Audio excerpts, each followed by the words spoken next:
Hey everybody, it's Jason Blaha here, and today I thought I would chat with you guys a little bit about something that is, a little bit of lifting and training trivia that a lot of people are not aware of because they haven't looked at the studies on cadavers and things like that. And we'll discuss a little bit of why it's relevant. But what a lot of people are unaware of is that the deltoids are the largest muscle in the upper body. It's actually not the lat. It's not the quote back, any of that. And when you look closely at the data, most of the major muscles of the upper body are about the same size. Give or take 10%. Biceps are actually the smallest of the major muscles, the muscles that people usually train directly or worry about. So what you find is that on average, the pecs, the lats, the triceps, the trapezius are all about the same size. Again, depending upon, and that's in a mostly untrained condition, just where they start at. That also means, probably about the same number of total muscle fibers. Again, on average, not accounting for individual genetics, right? Those are the biggest muscles. And then the deltoid is actually considerably bigger than even the lats and the pecs. And then the biceps are smaller than all of those. The reason we don't see them as being that big externally is because of surface area. What we see at different angles on the surface. So, for example, people assume the lats are really, really big because look how wide they are. I mean, look at mine there, right? But it turns out it's a really thin muscle. Okay, does that make sense? It's really wide surface area on the outside, but it's a really thin sheet of muscle. And that just as much of the back is made up by the trapezius, and then you have all those other smaller muscles that account for a lot of it, the erectors, everything. So the lats themselves are really about the same size as the triceps and the pecs, right? They're, again, within 10%. But again, because of the back has multiple big muscles involved, it tends to have that perspective. Same thing when we come over to the delts. All right, the deltoids are the largest muscle in the upper body, but because we can't see the entire delt at most angles, like even at a side angle, a bunch of it's kind of hidden and buried under. The deltoid is very, very thick. Okay, your actual shoulder bones, especially if you've built your delts up, it's inches of muscle before you get to any bone under. And it spans the front and back of the body, right? It inserts all the way up at the front, wraps all the way around the shoulder, and goes behind. Okay? It actually has the most muscle. It is measurably bigger than the pecs and the lats, traps, everything else. So what's our take home here? Is that if your goal is to add as much muscle as possible to the upper body, see where we're going? Delts should probably be the focus. Incidentally enough, what muscle do we think of as a classic aesthetic look on someone? Usually big round delts, right? We notice those shoulders. We notice them just visually because of where they're placed.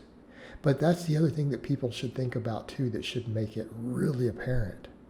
What's that one muscle we think of as the most pronounced in the upper body that really makes someone look aesthetic or big? It's going to tend to be their deltoids. And I think that's because on some level we realize that they really are the biggest muscle. Now, conversely, we come over and talk about the lower body. The entire lower body is bigger than the upper body. Again, has to do with less bone wrapped around. Our rib cage is enormous. Like, look at a skeleton. The rib cage itself is big, so all those muscles are stretched thin. When we start talking the lower body, again, people don't seem to always know this, but your calves and hamstrings alone are bigger than any muscle of the upper body, right? Way, way more muscle. There's inches, even in someone who doesn't lift, there's inches of meat between all your leg muscles and getting to the bone, other than the front and on the tibia. Calves and hamstrings are actually quite a bit smaller than the other muscles of the lower body. But they're way bigger than anything in the upper body. You get over to quads. quads, a lot of people think glutes are the biggest. No, quads are actually bigger than the glutes. Glutes are a big muscle. Technically, the quad is several muscles. That's probably a reason. But we don't think of them as separate muscles because they can't be isolated from each other, right? In other words, you can train to some extent, obviously, your biceps separately from your triceps and so on, right?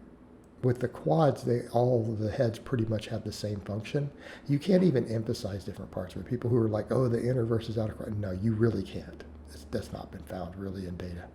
You can either make the quad bigger or not, right? That's what you can do. But the quads as a muscle group are by far the largest muscle in the body. They're bigger than glutes, hamstrings, everything. In many cases, the quads are bigger than multiple of your upper body put together, right? What do we mean? Your pecs and your lats put together, combined are maybe half the size of just the quads. Okay. Again, not saying glutes aren't big, but quads are bigger.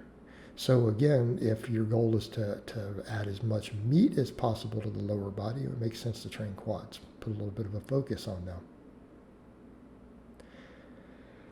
Now, calves being kind of the interesting one. What's our take home with a lot of this? Well, a lot of it's about adding muscle, about adding energy turnover, metabolic rate, right? Calves kind of play a special role in all of that. And that's something I thought I would address kind of at the end. Calves seem to be, even though quads technically affect metabolic rate the most because of having more muscle, calf muscles really seem to be an enormous factor in our energy turnover. Why?